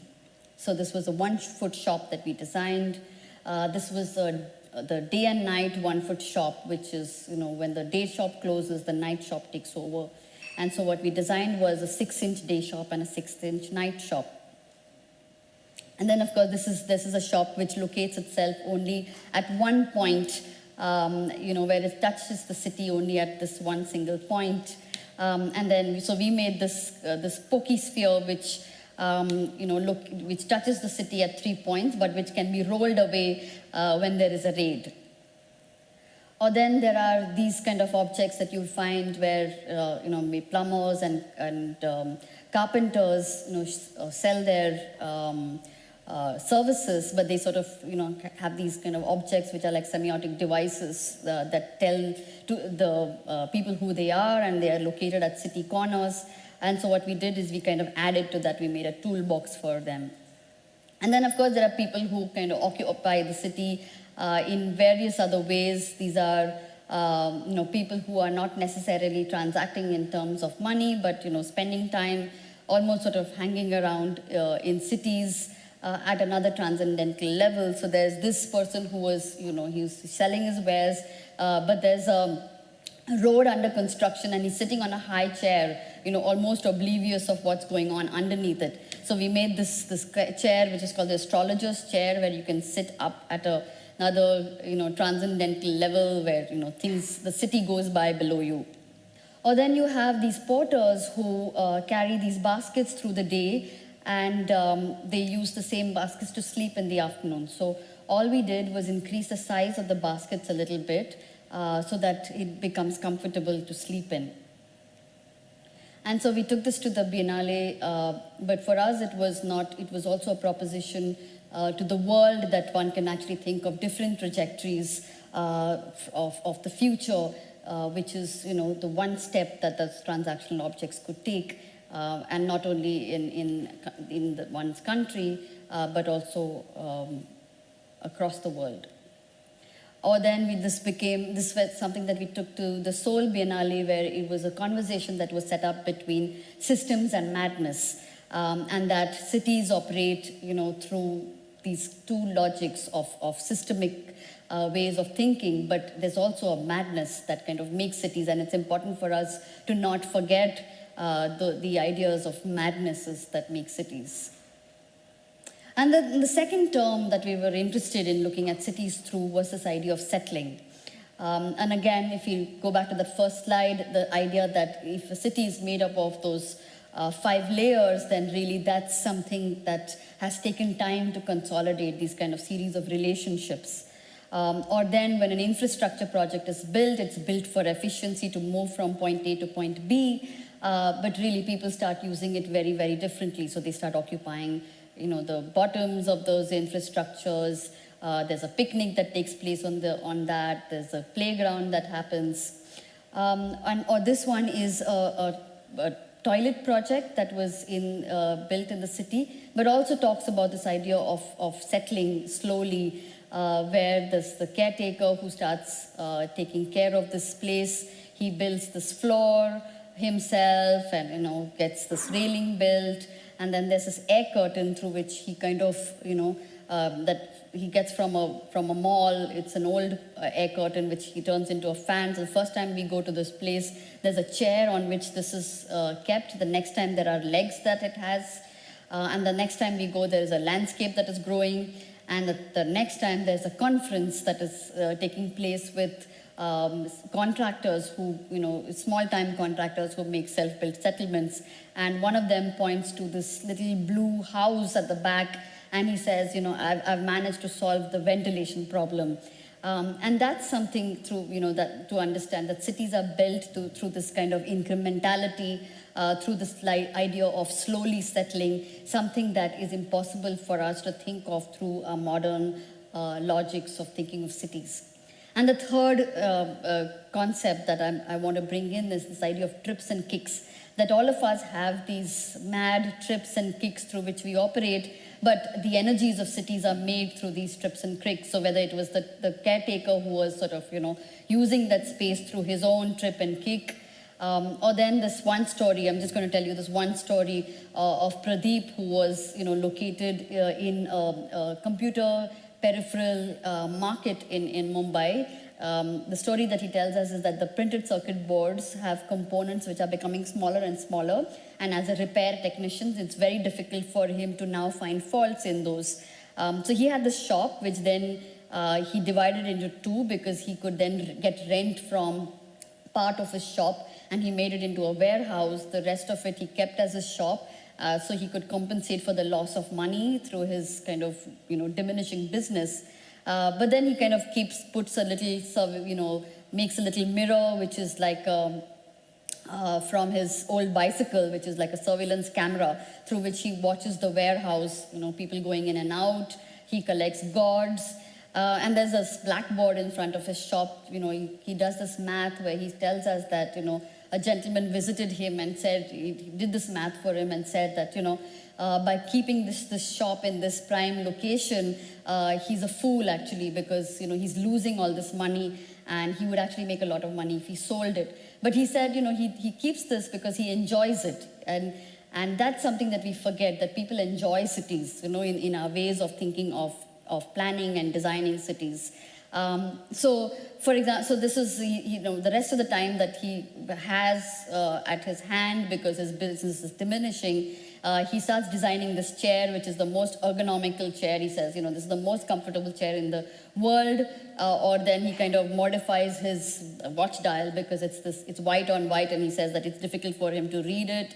And then he makes these pens, these kind of pens made of acrylic that is lying around in his house. He heats it and bends it and turns it into this kind of beautiful device. And he says he does it because when he goes to the bank, people steal his pens. And so this way, nobody knows that, that this is a pen, and nobody steals it. And then he shows us, series of iterations that he's made, and, brass objects and, jingling bells and all of that, through which, he's kind of making. He has a whole sort of series of iterations of these. And this is something that is important. So we've talked about three concepts: this idea of transactional capacities, the idea of settling, and the idea of trips and kicks, through which it's important to think of cities as new logics or different logics through which we can actually understand cities. And I'm just going to share one last project with you, which is a community center that we did in Mankhurd in Mumbai, and this was in collaboration with other artists. This was also in one of those resettlement colonies, but also kind of working in conjunction with a lot of people who in that resettlement colony were already having their own trips and kicks, and were also kind of, in the process of settling, and also settling the place. So this was a dilapidated shed that we found that they had claimed and built, but in course of time it had sort of gone into disrepair. So we said, what we'll do is we'll renovate this. And that's the shed, and that's a workshop that we did to kind of design it, series of, drawings through which we kind of went. And this is Sharif Bhai, who kind of works in Kurla, which is one of the largest recycling markets in the city. We worked with him, series of materials, recycled materials from that industry. So we go through, and that's how the shed comes up, and from the outside it's camouflage. It becomes almost like the resettlement colony outside, but within it, it's this kind of space, this infrastructure that becomes the setting for all the trips and kicks and of that colony to sort of take place. And that's how the place slowly settled. So that was a library that started getting formed out of crowdsourcing. and then the library grows and all sorts of activities that people have sort of taken over in this place. So I'm going to end with this slide. It shows you what is happening with the pandemic. The people are sitting outside with their mobile phones, and this is in some ways the way the pandemic has actually accentuated what we've been doing to cities. The geographer Edward Soja spoke about this idea of privatopias, and that's what we're doing. We're creating privatopias of property, sort of enclaves and entities, and the outdoors is something that we are, suspecting or sort of, shunning out of the way we think of cities. And so we're creating these binaries. And the present pandemic in India, and I know in lots of parts of the world, we've sort of looked at this idea of locking down as this kind of closing ourselves, helming ourselves within our homes. But a lot of people do not have those kind of closed homes to lock themselves into. And so it's really important for us to completely rethink this idea of home as a property space, as something to be locked down into, but to start to rethink this idea of the home where the neighborhood becomes home, where the city becomes home. And I think that's the way we need to start thinking of the future of our cities. Thank you.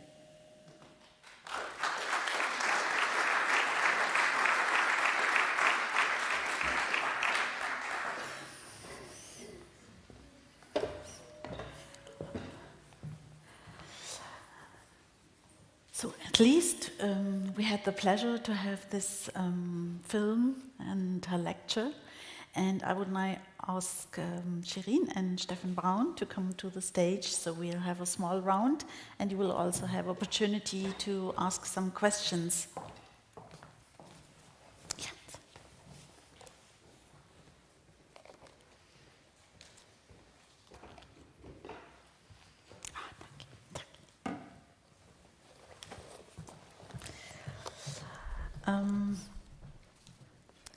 I think we can't leave the pandemic situation just beside.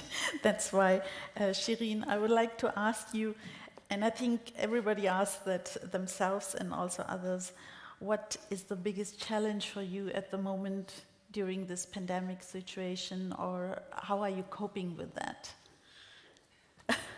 Okay, so basically it's a very personal challenge. I would say I'm usually very organized and try to plan everything ahead and try to know what are the next steps and try to somehow prepare all these steps. And basically this is at the moment not possible at all. We have to decide every day new, we have to take new measurements, we have to react on changing situations on projects, and also on the pandemic situation. So I think this is my personal challenge in this change. Okay. What does that mean for the research for Fraunhofer, as you told me, home office and everything? Yeah, I think pretty much the same. I would say it's the question of dealing with uncertainty, I would say, of course. Of course, we are trying to adapt. All of you, I guess, imagined then looking half a year back when it was in March, and for me it's kind of this challenge of repeating pattern. Of course we are close maybe to a second lockdown or not, maybe hopefully not, but I think it's really the question, okay, how can we adapt, how can we learn, for example, how can we still try to do kind of planning, of course, when it comes to projects and meetings, and of course always using every chance in meeting physical as today, hopefully safely, of course, for afterwards. And yeah, I think that is, I would say that the key challenge, of course, maybe just when it also comes to the topic of cities, so to understand how can we learn from the past we have already done, and how can we use it for dealing with this kind of uncertainty. And I think that makes it definitely special, but in the end, of course, it's an exhausting process, I would say, of course, for all of us to keep that in our mind and to try always every day to react to maybe a new situation, more or less, yeah. I know that's a very this word of smart cities, but is the solution for smart cities, as I just said before, is it really in the end something which is really good for the citizens, or how far does a city has to go, you know, that's the question I always ask myself and watching this. So seeing it from the research point of view, do you have any results, or do you have any research on this, how far a smart city should go, that at least in the end the people who live in a city have the feeling like kind of I'm living in a happy city or something like this, yeah? Yeah, maybe coming back to one of the statements before, I think at the moment we're really kind of in the mid of this process. Looking on the term of smart cities, I don't know how you're feeling on that, but of course it's actually, you can say, of course, quite young when we think about, okay, the first city in Europe was the city of Vienna, I think, in 2011, who was coming up with this concept.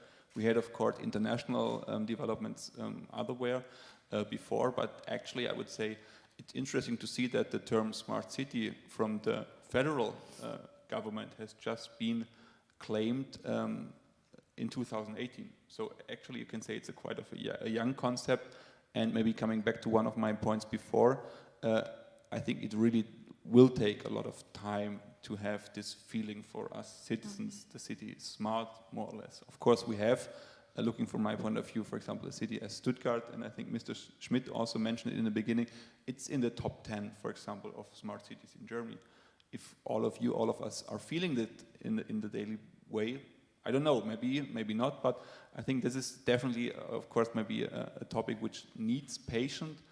And maybe just one last addition to that is, for example, then combining the term of smart cities now with the pandemic. We did a study for the Interior Ministry here in Baden-Württemberg in May, looking on the good practices, how public administrations reacted to the pandemic, coming up with creative solutions, innovative cloud platforms for connecting people, for example, the city of Bühl or the city of Ulm. So there were a lot of, I would say, a creative push of innovative solutions. And for me, the smart city at that point was not about being smart, it was about being agile and flexible and adaptive. And I think this is the interesting part, to understand that smart, I would say, today and maybe in the next years is really about understanding how to change and how to adapt. And of course it will be hard maybe to feel, but I think this is definitely then the right track we should pursue all together here. Mm-hmm. Mm-hmm. Shirin, you use a lot of smart solutions in your projects. Are there sometimes limits? Do you feel there are limits, or you shouldn't do that? Or is there anything where you say you could explore more? Or how does the team feel working on these projects? Also, I think smart, what is smart? Is this a use of technology? Is it a use of how to approach people and how to address people? For me, 2010 was a moment of change, and because we did this the State Grid Pavilion, which was a complete projected box, 720 degrees, where people go in a complete immersive environment and experience content. Yeah, and this was the moment when I thought, yeah, now digitalization techniques was really completely immersively done, and we started using technology only for conveying content. And I tried today to show not technology solutions but content-driven solutions, and the Dialogue with Time project, for example, with a table as a symbol for communication and for interaction, has no media at all. And I believe it's not about technology. This is not the right question, smart in the way of doing it in an adequate way. Mm-hmm. Do you think the pandemic situation will change the art of museums and exhibitions? I mean, we can only think about that. We will know that in 10 years, of course. But do you have somewhere at a point feeling where you already know? there are, as always, different futures, and the near future. At the moment, we are working on solutions of making sure that there's not so much contact regarding visitor flow. We are doing contactless media stations and very small interventions in the normal and classical museum design. This is what is now actually upcoming and what we are directly working on. Thinking there's this word of digital museum, and if you look at a digital museum, we made a large, during pandemic, a large research on that to see what this could be, and basically it's a website where you can approach content not the same experience as a physical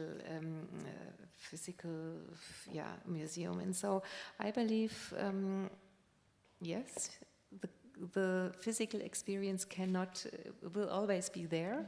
There will be additional formats as we do it now here. You have a live stream and we meet physically, but I believe a physical experience is still, a digital experience has to be completely different, and at the moment there's no format on market, which I know, which is innovative and in a new interpretation of that. May I just add to that? Yeah, of course. Because I had the same question in mind, of course, asking about the future of exhibitions and so on.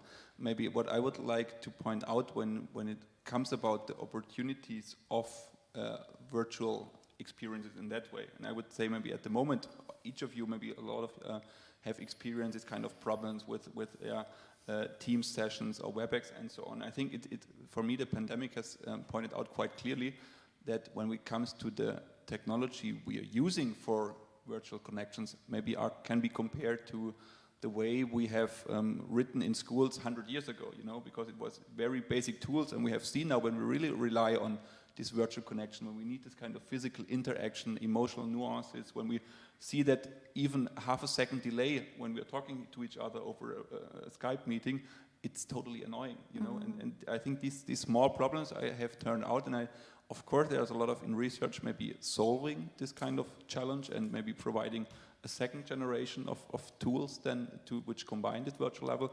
But at the moment, I would say we're still lacking that. So we have tools and they weren't reliable. And that's, I think we have seen that we need other solutions. And of course, I still hope strongly, of course, that we will always have this opportunity to decide if we want a physical meeting or a virtual meeting, for example, to maybe in the end having a greater variety and working with both for maybe also more global connectivity. I really liked having this film today, the speech from India actually, of course. So of course it's also available through solutions on a digital level. Yeah, but I think it's not about, for me it's not a problem that the technology is maybe not 100% at the moment, because this is something which can really be solved. It's more, how do we use this technology? I did my first presentation for a new project completely digitally. It was a presentation of 1.5 hours, and I didn't see anybody. There was no feedback from anybody. After 1.5 hours, I asked, is there anybody left? Yeah, and I didn't know what happens there. And I thought, this is not the way of doing a presentation in a digital format where you don't see the people you're talking to. So we have to completely change our way of using these tools. Maybe there will be new tools, and I don't know, but we also have to adapt our way of doing it, and I'm trying new things, and I don't know, but it's not so easy. We have to really reinvent our way of interaction in a digital way. Last question. After that, you can ask. Maybe if you can say it in one sentence, is there any wish or personal vision for you for the future of cities? Could you say that? A short wish. Okay, I would definitely wish or see the opportunity that in the city we're living in, Stuttgart, really we are solving a lot of problems, and of course coming up with innovations which will be kind of a pilot and lighthouse for a lot of cities all over the world. So maybe this is as a very short regional wish on that level here. Okay. I would say we should put the focus on the people and not on the environment, or everything what we create in the city of the future should be for the people. So, thank you. And now it's your turn. If you have any questions, please. He's there with a micro. You can take the mask for that. No questions today? Everybody satisfied with the answers? Then, there's one? Yeah. Great. You can also write in the chat if you like. So, just trying to make the icebreaker. But if we saw something in the Corona pandemic, we also recognize that the city is a place of conflicts and of social conflicts. And I wonder how this part of city that is going into the research, how do you deal with it? Is only a technical thing, or is it also kind of social impact to understand this as a challenge to get ideas how negotiations in city can take place? Yeah, well, to try to answer it shortly, of course, I think that, definitely Stuttgart has been the kind of show place, or the showcase, of course, how the social conflicts can look like, of course, and we remember it's still a month back, but yeah, I think it was quite of tremendous impact for us. Of course, it can't be a technical solution, so I always have the problem, maybe when talking about technologies, I'm always kind of this kind of drawer technology solves all, of course, but that's definitely not the point. So I would say, of course, COVID-19 has brought up, I would say, this kind of inherent conflicts which have been anyway already, I would say, in our society, but it have been kind of extrapolated, or of course increased in an interesting, or at least maybe unforeseen manner. When it comes, for example, to the aspect of public space, and maybe looking about this challenge, how to provide, I would say, safe spaces, livable spaces, also of course multicultural and maybe also kind of cross-societal social spaces.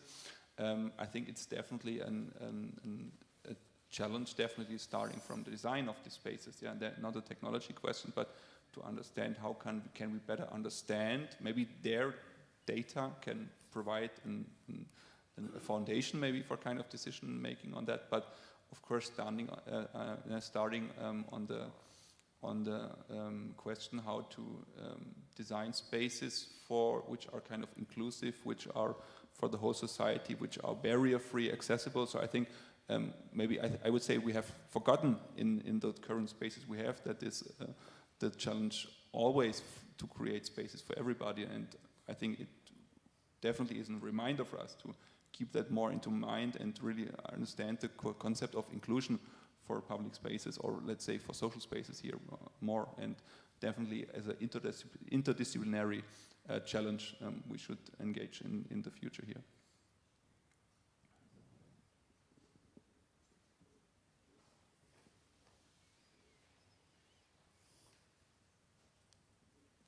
Nobody? Okay. No, one more. There's one. Ich versuche es auf Deutsch, weil mein Englisch einigermaßen passabel ist, aber nicht so gut, dass ich es hier vorbringen will. Ich bin vielleicht der Älteste hier drin, ich weiß es nicht. Ich habe mich nicht ganz umgeschaut. Ich bin in einer Zeit groß geworden, in der es analog zuging. Ich habe in den 70er Jahren eine Diplomarbeit in Tessin über ein kleines Dorf gemacht, wo wir versuchten, dieses Dorf lebenswert zu gestalten und zukunftsfähig zu gestalten, aber nicht mit digitalen Mitteln. Und ich glaube, wenn wir einen Hammer nehmen und einen Nagel einschlagen, das können wir nicht digital machen. Wir müssen die Dinge angreifen und können sie nicht einfach nur digitalisieren. Danke. Can I maybe just one sentence then in English or German, as you like. But what I have in mind, I'm totally with you, and of course I would say we have the maybe Corona and COVID-19 seemed like we can solve everything with technology when it comes to digital connection and so on. But there's a nice quote, maybe just to point out to that, which is from the laws of Kranzberg, so he, a scientist who claimed the laws of technology. And he said the simple sentence, technology is never good nor bad, nor is it neutral. And I think this is always, of course, the case. It's never always a good thing. It always has kind of a backlash, and we have to deal with the problems of new innovations. And I think this is the challenge we have to solve as a society, of course, to understand if there's a new technology, and we will always have kind of a progress and new technology coming up. We have to understand, maybe better early, of course, than later, how can we use it? And we will never manage, I think, only getting the good sides. We will always have also the bad sides. And I think this is the concept and the progress here of evolution on ourselves, I would say. So we won't getting back to a time before, but I think we can better understand how we are dealing earlier than later, how to come or how to deal with new innovations, and of course where can we use it, and where we shouldn't. And I think that is definitely one of the large challenges we have in the next years, because we still have this kind of increasement or speed up, and I think this is something which will go on for the next decades on that level here. Not making it easier, but of course, yeah, understanding maybe better to deal with that. And it's also interesting to understand that in the moment when you use it in technology, it's old. So you're already using something which is really old. And this is the only technology which is really stable working at the moment. So by knowing that, there's never an end, it's always going forward. Good point, yeah. This is a good end. So it means it should be a balance between digital and analog. Dear Rupali, you will be watching, if not now, because it's quite late now in India, but you will see that. Thank you, Rupali, for your lecture. Thank you, Shirin Brückner, Stefan Brown. And we would like to give you a present. I think Petra has come, right? Rupali, you will get yours also. We'll send it to you. And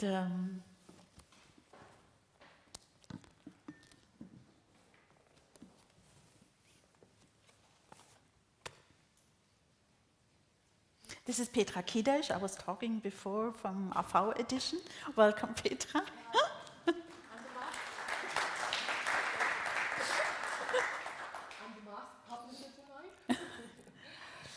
Thank you, Poonam, for a great evening. I think very interesting, very well organized. Also restricted through Corona. Yes, and as an international publisher, AB Edition is proud to be a partner of the Creative Days. We're happy to have you. Appreciate the way you look into the world wide, and that's why we'd like to say thank you to you, your speakers. We are present. India will get it by post, I hope so, this year. I hope so too. So, this is for Shirin. Ladies first. Thank you. Thank you.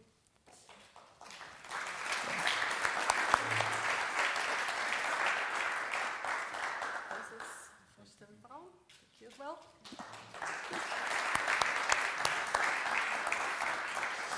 Where's the camera? This is yours, Gupte. Thank you. Thank you.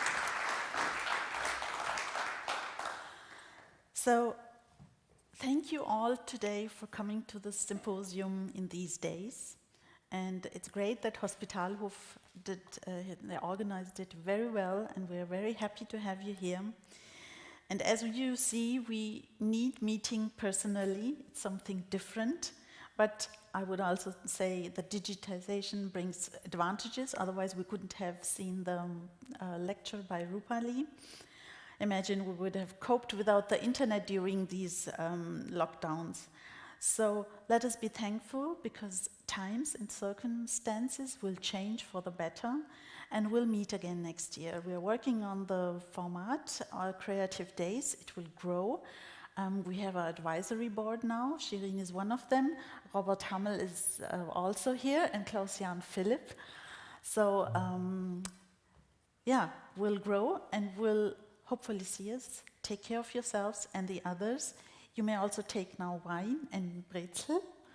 and you can have a look through the students' works. So thank you for being here, and have a nice evening.